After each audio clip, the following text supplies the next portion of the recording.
combat du futur. Pour nos téléspectateurs, c'est comme une cellule, une partie de l'armée qui travaille sur les armes de demain. Et donc vous travaillez, vous, sur les armes de demain, et vous n'êtes pas venu les mains vides. Vous n'êtes pas venu avec un drone, puisqu'il y a des questions de sécurité, défense, de secret, mais vous êtes venu avec d'autres composantes. Alors, j'aperçois une forme de missile.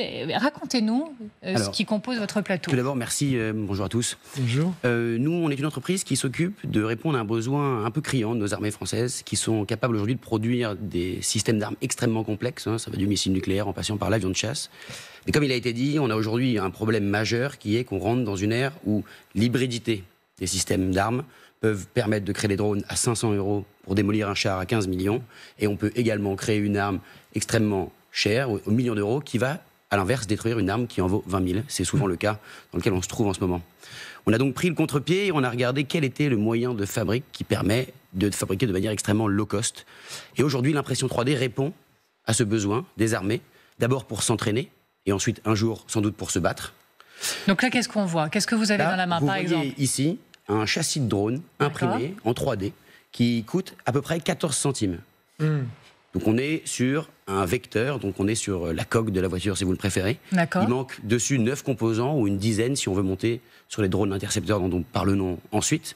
Mais là on est sur la base de ce qu'est aujourd'hui un drone et de ce qui peut tomber sur n'importe quel champ de bataille. D'accord, et je vois d'autres composantes rouges juste en dessous, tout ça. Exactement, ce sont donc des drones qui sont imprimés en masse aujourd'hui grâce à une micro-usine mobile et autonome en énergie que nous avons fournie à l'armée, qui lui permet d'imprimer 560 drones directement sur le front.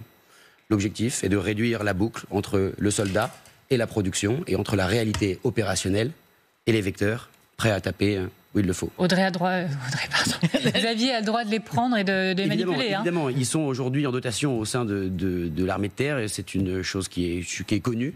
Ils sont utilisés pour de l'entraînement et ils ont une capacité... En fait, c'est très simple. Ce sont des châssis de drones qui ressemblent aux drones qu'on utilise pour jouer, en fait, pour faire la course ou des choses comme ça. C'est exactement ça. Aujourd'hui, le conseil de notre entreprise est qu'il y a dans le monde civil une avancée technologique qui est plus importante que dans le monde militaire. Non pas par un manque de volonté, nous avons les cerveaux et les capacités pour, c'est juste que la législation ne nous permet pas d'accélérer aussi vite. Est-ce que nous avons voulu faire? Pardonnez-moi. Non, pardonnez-moi, mais parce qu'on a la curiosité aussi. Voilà. Qu'est-ce que vous avez là entre la main? Un système cinétique un peu plus important, c'est une bombe guidée au télémètre laser, et nous avons donc pris un télémètre laser de golf en système, qui permet de faire des systèmes extrêmement low cost et qui répondent à un largage précis sur une cible. Aujourd'hui, pourquoi l'impression 3D? Parce que c'est très économique et que pour s'entraîner, on est détruit. Et donc, avant de monter sur des systèmes plus développés, il faut pouvoir avoir de la masse. Alors, je peux vous poser une question qui va peut-être vous mettre en difficulté, vous m'en excuserez, mais est-ce que, par exemple, ce que vous produisez mardi aurait pu, dans le ciel polonais, intercepter les drones ennemis, les drones russes qui sont intervenus dans le ciel? Alors oui, il aurait fallu aujourd'hui utiliser un drone intercepteur. C'est un drone qui a donc des composants basiques de drone. Vous avez des moteurs, une carte et classique. Mais il lui faut également une vision machine et une carte à l'intelligence artificielle qui lui permet de loquer celle-ci, de la verrouiller, merci. Abus de langage. Et qui permettrait de pouvoir les abattre directement. Il y a deux objectifs. Soit on peut l'utiliser avec un canon, comme l'a expliqué M. Titelman, et il a tout à fait raison pour les grands drones. Et en effet, c'est une défense aérienne mobile. Et là-dessus, ça vous permet d'avoir des choses qui... On peut les percuter, j'imagine. Exactement. Et il reste encore deux objets là, non identifiés, en tout cas. Alors, donc, les deux objets, vous avez la première qui est une grenade russe. Donc, c'est une Vogue 17 qui est utilisée au sein du lance-grenade AGS-13. Pourquoi je vous la montre? Parce que c'est ce qu'aujourd'hui, on trouve du côté russe et du côté ukrainien, puisque les deux partagent les mêmes attraits pour cette munition, qui était soviétique à la base. Et là, à côté, vous avez la grenade française, qui est l'APAV-40, qui est une vieille munition française, qui revient à la mode, mais qui n'est désormais plus produite. Et donc, à partir du savoir-faire que nous avons, nous sommes, et la DGA le fait, et le ministère des Armées, grâce à des initiatives tout à fait pertinentes, relance des munitions pour pouvoir équiper nos drones, et donc avoir une autonomie de production et d'utilisation. Alors, l'un des grands enjeux de ces dernières heures, c'est de se dire, je l'ai pas mal martelé depuis le début de l'émission, qu'il nous a fallu des millions d'euros dans des missiles pour frapper des drones qui parfois coûtent 20 000. Ce qui nous interroge sur notre capacité à une inadéquation finalement de notre armée, de nos moyens. Vous, avec vos drones, il y en aurait pour combien? Je vous pose la question de manière assez simpliste. Vous avez tout à fait raison, les prix sont connus de toute façon. Pour un drone simple, vous en avez pour 609 €. C'est un drone libre pour l'instant qui vous permet de vous entraîner avec. Mais l'idée est de se dire une chose, c'est qu'au-delà du simple drone, Aujourd'hui, la guerre cinétique est d'abord une guerre économique. Ouais. Si vous lancez un missile à 1 million d'euros pour abattre un drone à 20 000, vous avez perdu. À la fin de la journée, vous faites une équation, c'est extrêmement simple, votre argent est perdu. Donc l'ennemi a gagné, puisque votre force de régénération économique est plan B. On est toujours en direct avec Xavier Titelman. Xavier Titelman, comment vous regardez tout cela? Est-ce qu'une partie de la solution, pour nous, elle se trouve là? Est-ce que l'OTAN doit se réveiller et se dire, OK, c'est pas des millions dans des missiles qu'on doit investir, c'est des millions dans ce type de drone pour être prêt pour aujourd'hui et pour demain? Oui, 1000 fois oui, et merci d'avoir une solution qui est nationale et qui va, j'espère, être opérationnelle rapidement. Là, on est en train de se poser la question, est-ce que les Ukrainiens font les choses correctement? Ben oui, tous les jours, ils interceptent 90% de ces drones que nous, on n'a pas été capable d'intercepter avec des avions de chasse, 3 AWACS, etc.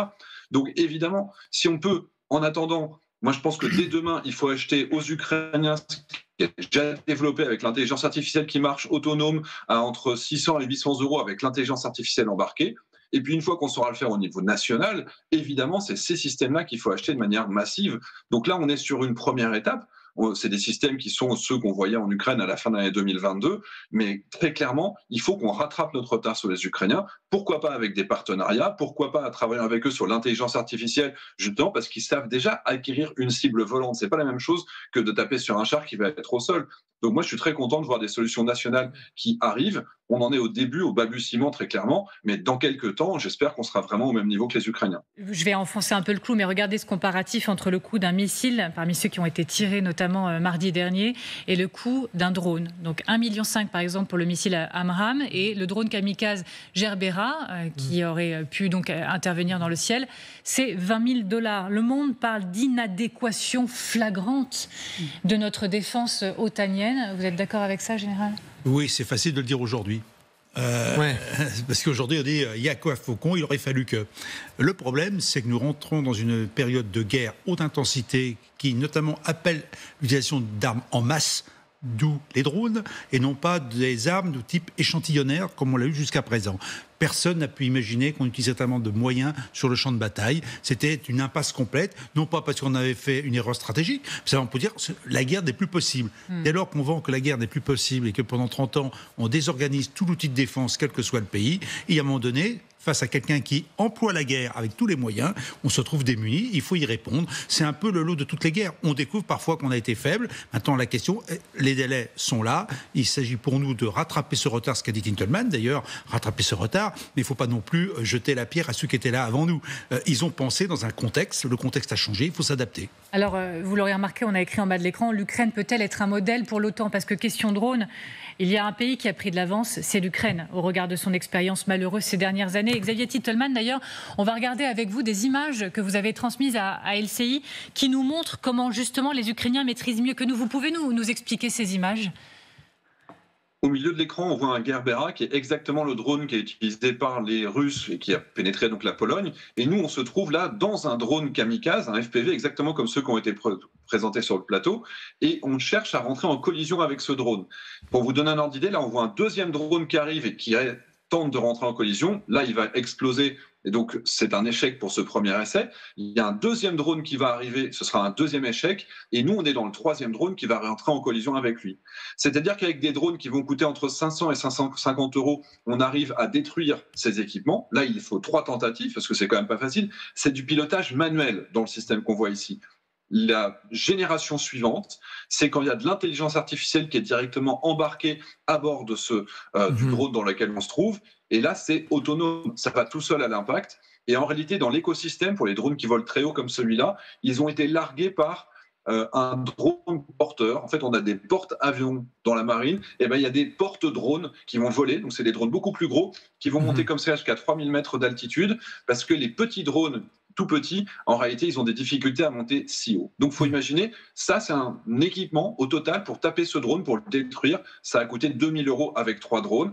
Et ce, avec une intelligence artificielle, le taux de réussite est entre 60 et 70%. Et c'est des drones qui vont coûter à peu près 900 euros. Alors, vous le voyez, les Ukrainiens maîtrisent parfaitement tout cela. Par ailleurs, on a appris que les Polonais allaient envoyer des hommes en Ukraine pour se former eux-mêmes sur ce type de gestion. Je ne sais pas si c'est par provocation ou pas, mais on entendait sur cette antenne, notamment hier soir, certains qui disaient, mais en fait, l'Europe doit demander à l'Ukraine des garanties de sécurité. L'Ukraine est beaucoup mieux armée, positionnée stratégiquement, etc., pour nous dire à nous, Européens, comment nous protéger. Déjà, l'Ukraine est l'armée aujourd'hui probablement le plus aguerri d'Europe, parce qu'ils sont non seulement toujours en guerre, mais ça fait depuis 2022 qu'ils s'adaptent. Et cette question de drone, c'est aussi cette capacité d'adaptation que nos armées, peut-être aussi pour des raisons à la fois politiques et financières, n'ont pas ce type d'adaptation parce qu'on n'était pas forcé. Le général disait, le contexte a changé, mais notre contexte a changé, mais on n'est pas en guerre. Quand on est en guerre, on est obligé de changer avec une rapidité, d'innover. Moi, ce que je dirais sur les drones, effectivement, Ukraine a beaucoup à nous apporter, à nous apprendre. On doit, et on le voit, par exemple, la coalition de drones qui implique notamment des pays baltes, ils envoient des drones qui fabriquent, par exemple, en Ukraine. Ils travaillent avec des Ukrainiennes sur l'innovation, sur la capacité. Et c'est quelque chose qu'on doit faire aussi, parce que c'est que comme ça, en apprenant des Ukrainiennes et avec les Ukrainiens, qu'on va pouvoir évoluer. Alors on continue dans cette émission à se poser toutes les questions. On a beaucoup dit depuis 48 heures maintenant que, en gros, notre défense n'était pas à la hauteur. On va aller un peu plus loin ensemble, Général Chauvency, devant l'écran. Donc, à quoi elle ressemble, notre défense? Posons tout. Pour mieux peut-être la critiquer pour certains, comprenant comment nous sommes protégés par l'OTAN aujourd'hui. L'OTAN, de toute façon, c'est un système qui a pour vocation à défendre l'ensemble du territoire des États membres. Donc tout l'OTAN est concerné, tous ces États sont concernés, on défend le territoire et en l'occurrence l'espace aérien. Et donc pour cela, il faut des systèmes de détection, des systèmes d'identification et puis des systèmes d'interception. C'est ce qui a été mis en place, notamment avec le système Aegis américain qui contribue à cette défense collective, mais aussi d'autres systèmes qui ont été mis en place au niveau des États. Et bien sûr, ce besoin d'une coordination générale qui a été d'ailleurs demandé plus ou moins par les Allemands, même pas plus ou moins, en octobre 2022, si je ne me trompe pas, qui a été de dire on va faire une grande réunion de tous les États concernés, sauf la France et l'Italie, pour essayer de défendre ensemble l'espace aérien de l'OTAN. Quel est l'arsenal dont nous disposons pour nous protéger ? Alors, vous avez quand même une échelle dans cet arsenal. Vous avez du très court portée à très longue portée. Très courte portée, c'est ce qu'on va voir. Voilà. Mistral. Manpad, c'est à peu près la même chose. Oui. C'est ce qui est porté par un individu ou sur un véhicule et qui va tirer jusqu'à 8 km. C'est la défense des troupes au sol, défense des troupes au contact. Donc c'est purement militaire pour protéger les soldats sur le terrain. Merci, Général. Mais tout cela est insuffisant aujourd'hui pour nous protéger. Xavier, Gallagher, tout ça est insuffisant pour nous protéger ? Il y a une multitude de drones et à chaque fois, il faut imaginer l'arme qui va pouvoir nous protéger de ces drones-là. Et donc, ça va de systèmes très très simples jusqu'à des systèmes extrêmement perfectionnés. En Ukraine, on a vu assez souvent des paysans ukrainiens abattre notamment des chaettes, par exemple, avec de simples fusils de chasse. Pour une raison assez simple, c'est qu'en fait, un fusil de chasse, c'est une cartouche avec des plombs. Ça arrose très très très large et il suffit que quelques plombs, si le drone n'est pas très loin, touchent le drone pour que l'appareil s'écrase si on l'a vu. Le problème, c'est dans cette histoire-là, c'est d'abattre le drone, bien sûr, mais aussi de pouvoir le détecter. En Ukraine, on a vu aussi, le gouvernement a mis en place une application où n'importe quel citoyen ukrainien peut signaler que des drones sont en approche du territoire, ont survolé telle ou telle ville, indiqué leur position, leur cap, par exemple. Et ça fait un maillage extrêmement efficace qui permet à l'Ukraine d'avoir des taux d'interception de drones dont nos militaires rêvent, puisqu'on est sur, ça dépend des fois, mais de 90 à 100% parfois. Gallagher. Non, et le bout de la chaîne que décrit très bien Xavier à l'instant, ce sont des types sur des camionnettes avec des canons montés à l'arrière. Avec des vieilles DCA, ouais. Voilà, exactement. Et qui vont créer une espèce d'effet boule de feu avec leurs canons côte à côte afin d'essayer de barrer la route des drones. Autre chose, et comme Xavier, je salue l'initiative Percé, et les Ukrainiens ont très bien compris cela, c'est la très forte implication à la fois du tissu social mais des initiatives privées qui viennent du secteur privé. Donc des gens qui parfois appartenaient à un secteur soit directement lié à l'aéronautique, soit qui avaient une formation informatique ou autre. Passionnés de drones. Exactement. Et qui ont des jeunes. Vous vous souvenez la colonne qui arrivait en direction de Biélorussie? Vous avez un collectif, Aerozovitska. Ils se sont parlé sur Facebook. Et effectivement, avec des dronistes, ils sont allés survoler la colonne et ils ont participé à l'élimination. Du coup, vous m'inspirez une question bonus. Vous êtes en contact avec les Ukrainiens pour travailler sur les drones Il y a des questions auxquelles on ne peut pas répondre, mais je vous remercie de la question. Évidemment, l'Ukraine est un bac à sable extrêmement intéressant. Le terme est malheureux, mais c'est la réalité du terrain. Beaucoup d'armes sont testées là-bas. Il y a également d'autres endroits dans le monde avec des conflits où c'est testé, évidemment. Évidemment, si aujourd'hui vous travaillez avec du drone, il est compliqué d'y passer à côté, puisque, pour répondre à la question, ça me paraît être un modèle assez intéressant. En revanche, ce qu'il ne faut pas oublier, c'est que la France est une puissance nucléaire, et donc elle a un regard tout à fait différent sur ces petits systèmes d'armes. Elle peut être un modèle, dans le modèle de la guerre, petite guerre menée où on gagne territoire par territoire. En revanche, la constitution et la culture française fait que les modèles d'innovation ne sont pas tout à fait les mêmes. Et nous avons également la chance d'avoir des cerveaux absolument brillants qui continuent et qui œuvrent pour toute l'industrie de défense, et des organisations et des initiatives. Et je pense que c'est ça qui sera le modèle français pour l'avenir et qui sera un modèle européen, j'en suis sûr, et international à coup sûr pour les Français. Vous êtes parfaitement sorti de ma question inconfortable. Bien joué. Alors, on se demande quelles sont les autres solutions que nous avons sur la table. On parle notamment, quand je lis Le Monde ou d'autres journaux ce matin, de la solution Sky Fortress, qui est inspirée de l'Ukraine. Regardez, de quoi on parle très concrètement. On parle d'antennes. Voilà, ça ressemble à des radars. Il s'agit de milliers de ces capteurs acoustiques, pour dire le nom précis, qui sont déployés actuellement là en Ukraine, dans l'ouest du pays. Et ils sont capables, ces capteurs, ces formes d'antennes, de détecter le bruit émis par les drones. Je rapporte ça aussi à la question du coût. Ça ne coûte pas très cher. C'est ce que nous devrions faire ? Alors, je vais vous rassurer tout de suite. Nous avons déjà la solution, et elle est française. Et elle provient des cerveaux les mieux faits, et elle est déjà en fonction de demande dans l'armée. Nous faisons mieux que disposer des antennes. Nous sommes capables aujourd'hui d'écouter le ciel avec des téléphones portables. Donc nous sommes capables de créer un maillage sur le territoire national avec des téléphones portables et des antennes qui vont capter le signal. Et avec une intelligence artificielle, on est capable de démoduler le bruit et caractériser lequel il est. Donc on peut, à partir de ça, diriger une contre-batterie et donc offrir un système. C'est un modèle qu'il faut faire, mais pour une fois, la France l'a déjà. Je me permets de lever le doigt parce qu'à l'instant, on me fait savoir que Mark Rutte, le secrétaire général de l'OTAN, annonce que l'OTAN va renforcer la défense de son flanc Est. Donc, ça tombe parfaitement là dans notre émission. Est-ce que ça peut passer par ce type de solution ? Quand Mark Rutte dit qu'il va renforcer le flanc Est de l'Alliance, ça passe par quoi concrètement ? Ça passe, je regardais aussi parce qu'il y a eu des annonces des pays baltes aussi, de différentes, comme ce qu'on a fait dans des pays, dans le mer Baltique, différentes, alors certainement des capteurs, ça serait une chose, mais là aussi, effectivement, le plus gros artillerie, c'est-à-dire des avions et autres, qui sont déjà sur place, souvent, pour protéger le flanc Est, cette fois-ci, et pas simplement la mer Baltique. Oui, je faisais des signes à Xavier, c'était pour lui dire Xavier, prépare-toi, on va aller devant l'écran ensemble. Voilà, parce que je voyais. Pas possible. Non, j'essaie de prévenir Xavier. Il faut qu'on y aille, Xavier. Allons-y. Je suis désolée, c'est votre moment en plus, donc je voudrais pas. Mais on parle beaucoup aussi ces dernières heures de murs de drones. Alors, en quoi ça consiste ? Expliquez-nous. Alors, par exemple, est-ce que ça consiste en cela ? Est-ce qu'on peut le faire sur l'ensemble de la frontière? Alors ça, c'est une volonté de la Commission européenne et notamment de sa présidente Ursula von der Leyen, c'est elle qui vient d'en parler, construire un mur de drones qui pourrait protéger tout le flanc Est de l'Europe et de l'OTAN. Alors on a mis mur de drones de la Baltique parce que pour le moment, ce serait assez adapté pour l'Estonie, la Lettonie, la Lituanie et puis on l'a vu évidemment pour la Pologne.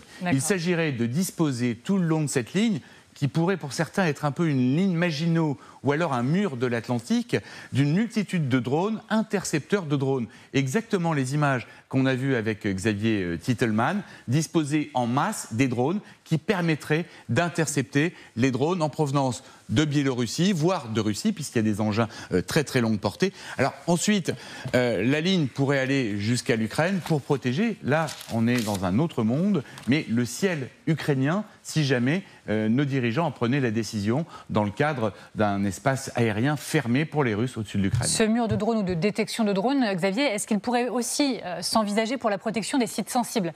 Donc usines, bases militaires, c'est en fait beaucoup plus pertinent. Si vous avez une usine sensible, une usine qui fabrique du matériel militaire, une usine où on fait de la recherche. Si vous avez un aérodrome, là, vous pouvez disposer de façon assez simple d'escouades de drones intercepteurs, tueurs de drones, qui peut permettre de parer à certaines menaces sur certains drones. Mais notamment, ça ne fonctionnera évidemment pas pour les missiles. C'est pour ça que la présence de 3 Rafales en Pologne, envoyés par la France, est aussi une réponse extrêmement importante. Alors, merci beaucoup Xavier, sauf erreur de ma part, ce que je comprends, c'est qu'on prépositionne de nombreux drones, et s'ils détectent quelque chose, ils montent, c'est ça, ils forment une de manière totalement automatique, en fait. L'intérêt, c'est que le système soit une détection qui soit automatique, comme on en a parlé avec Sky Fortress, que maîtrisent très très bien les Ukrainiens, et qu'ensuite les décollages et les interceptions soient automatiques. Ce que nous disait Xavier Titelman tout à l'heure. C'est-à-dire qu'aujourd'hui, dans le grand public, vous avez des drones qui sont capables de suivre une cible et de ne jamais la lâcher. Donc cette technologie-là, elle est assez simple à adapter sur des drones militaires. Général.